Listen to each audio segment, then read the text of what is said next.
Hey all, first-person tactical shooters are a gaming staple, and today I wanted to briefly discuss the 6 major titles available on the PSVR2, give my thoughts and opinions. Please let me know in the comments what games you'd like to see coming to the PSVR2. First, let's discuss Pavlov. Pavlov is a VR, multi-platform, multiplayer shooter in VR with heavy focus on community features. It's just a really fun community to play with. There's lots of talking, everyone communicates really well. It's a good game to play in that way. It's got very realistic loading features, and it's pretty fast-paced combat, so I really enjoy this game. It's basically Counter-Strike in VR, and you really can't go wrong. It's just a solid FPS that we can just refer to as VR Counter-Strike. That's it, that's the name. It's VR Counter-Strike. We've named it again. That being said, Pavlov is absolutely a standalone classic. One of the best tactical FPS games that I've personally played in VR. I've played it on a couple of platforms. It looks great in PSVR2. I highly recommend it. Check it out. It's one of my favorite FPS games in the PSVR2. Up next we have Alvo. This is probably one of my favorites as far as gameplay. It's very fast-paced. So Alvo is a unique competitive FPS designed from the ground up for VR to provide some of the most thrilling and intense combat seen in the VR FPS genre. Trading ultra-realism for faster-paced gameplay, Alvo is a finely tuned cocktail of mechanics that will keep you addicted and coming back round after round. Yeah, that's about right. That's what it says on their Steam page. That about sums it up. Alvo is kind of your Modern Warfare, Call of Duty for PSVR2.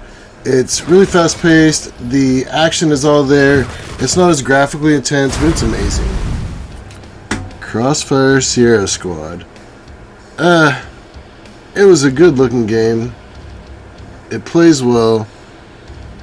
It's just not one of my favorite games by a mile. It's definitely not a bad game though.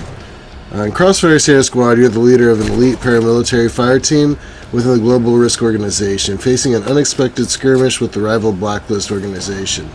Battle a variety of crafty enemies in the relentless search for the truth, and prove why you were selected as the intrepid leader of the most feared special unit in existence, Sierra Squad. So, I mean, it's fun. It's got some multiplayer co-op, and it's not that bad. It's a good game. I played through it. I've played a couple of times. I just recently played a little bit more of it, and I like it.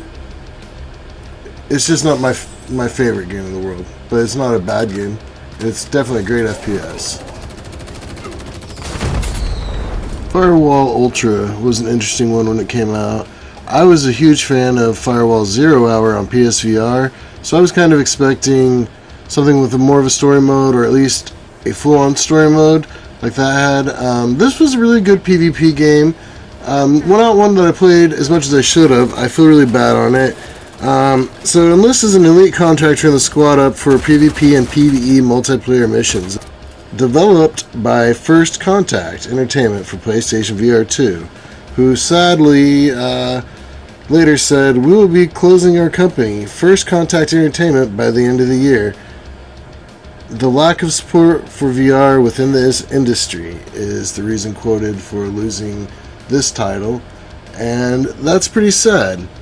This is definitely a good looking title, definitely a fun title to play. The main problem I have with it is your loading time. The PvP, unless you've started a private lobby and you know some people, your loading time is going to take forever. The PvE, if you're trying to do co-op, forget about it. That's me. I think I waited for 10-15 minutes just trying to see if I could get a game today to see what it was like.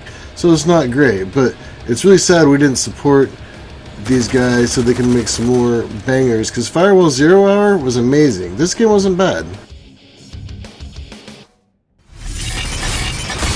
Okay, up next we got Breachers. This released late 2023 last year, and I was lukewarm to the game. I see why people play it. The grappling hook is really cool. Being able to rappel up and down while shooting and all that's really cool. It seems like they could have done a little bit more with it, in my opinion, but it is a fun game. I see why people play it. It wouldn't be something that, it's not something that I play very often, but it is a fun game. Basically, breachers, you plan your assault, orchestrate your defense as a team, as you're on either a breacher or a ambush revolter. So the breachers are the enforcers, and the ambushes are the revolters. And basically, you're breaching to disarm the bomb with an EMP, or your goal is to, as a revolter, is to prevent the enemies from breaching and making a bomb go off. It's pretty simple. That being said, there's a lot of fun gameplay, but and some really cool gadgets actually. But really, at the end of the day, that's all it is. It's just some cool gadgets, fun gameplay. Everything feels nice. There's nothing wrong with any of the games I've talked about so far, as far as the way they feel, mechanics. They're all good games, this game included. It's just not necessarily my favorite. I think they could have done more with the grappling, but it's not a bad game. Okay, now we've got DDay. Kind of a surprise towards the end of 2023. Maybe not a surprise. We knew it was coming, but a surprise as far as how good it was.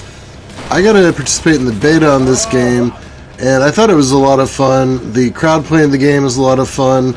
The developers, Strange Game Studios, they seem to be a lot of fun. I have a blast playing this game. I went ahead and purchased it when it came out. It's a great game, especially at the price point. I thoroughly enjoy this game. It's got a really fast-paced action. Everything feels great. It's one of those games, kind of like Alvo, where I feel like maybe they went for playability and feel over graphics, and I'm okay with that as long as it actually has that feel. And this game does have an amazing feel, and it's just all in all good time. Up to 64 player MMO. Is it 64 players? I'm pretty sure. So a lot of fun to be had with you and your friends, or just this community. Because this community, if you hop in on the weekends, there's someone in there laughing and screaming. Everyone's having a good time. So this is a game you can definitely pick up and enjoy at a lower price point, $15, and it's just a good game. There's nothing else really to be said about it. It's a good, solid game. So there we have it. A brief overview of the 6 main FPS tactical shooters that we have on the PSVR2 right now. And if I had to rate them in order, Pavlov, DDay, Alvo, Firewall, probably Firewall, Sierra Squad, and then Breachers at the end there. Thanks for watching, everyone. Please like and subscribe. Take it easy.